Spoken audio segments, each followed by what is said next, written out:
I got some feedback that you're boring and your voice is kind of plain. So what I'm going to do is try and cant this up. What you got to remember is I'm sitting here talking to a computer. So if I do get a bit boring and a bit monotone, you're going to have to deal with that because I really don't get pumped up about talking to a computer.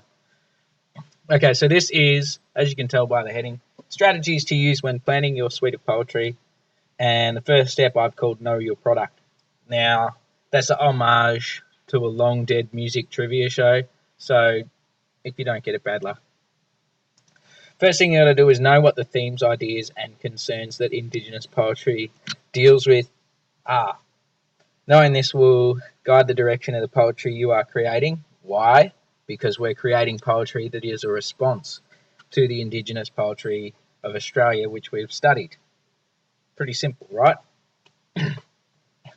Now, step 2, be familiar with your primary text. Primary text means the ones we're referring to, which is the Indigenous poetry. So reread them, right?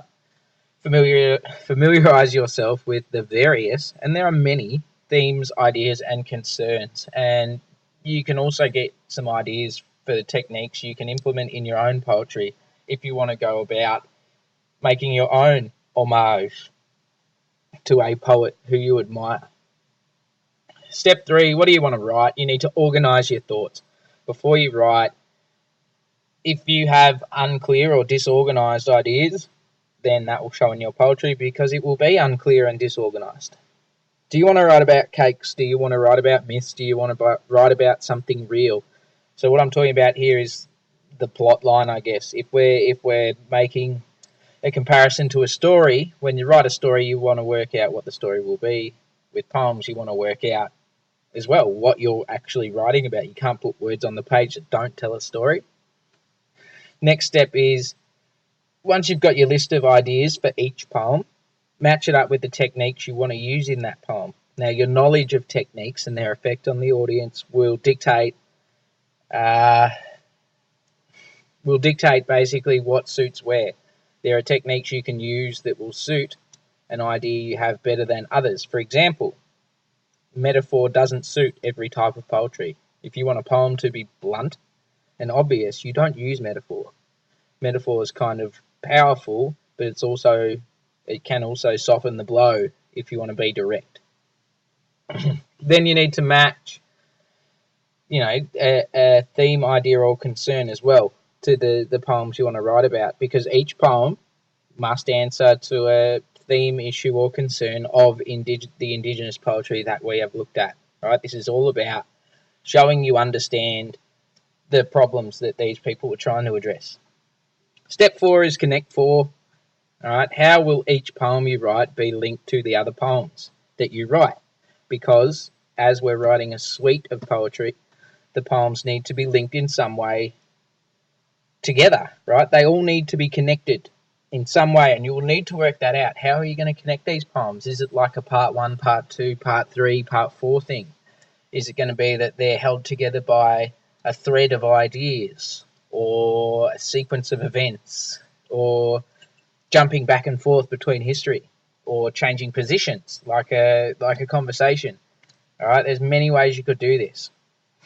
Think about how William Blake did The Lamb and the Tiger, all right, in separate suites of poetry, but they answer each other. And the 5th step is just to write like the wind, bullseye. All right, write as much as you can of as many different poems as you can. You can write the same poem 5 different ways. Quality is not important in this first part of writing, and neither is the correctness of your grammar. You fix this stuff later.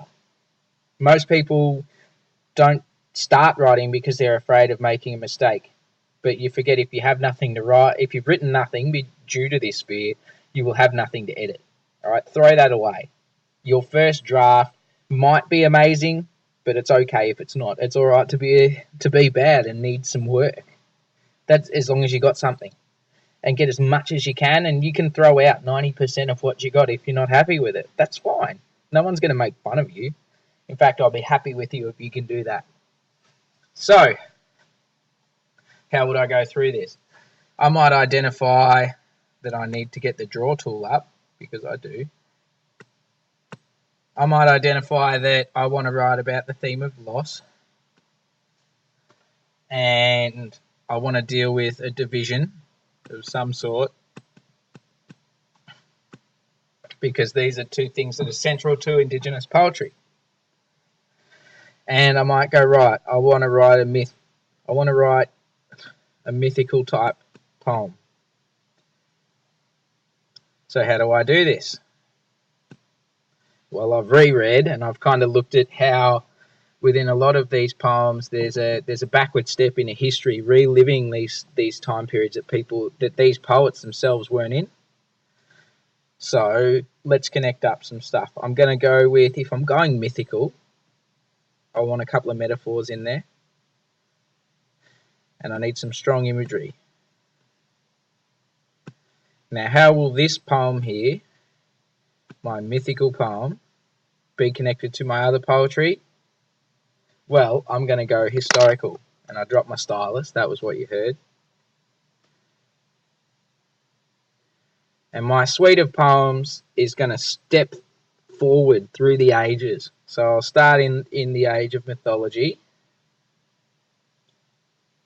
And then I'll move on to what was after the age of mythology? Dinosaurs?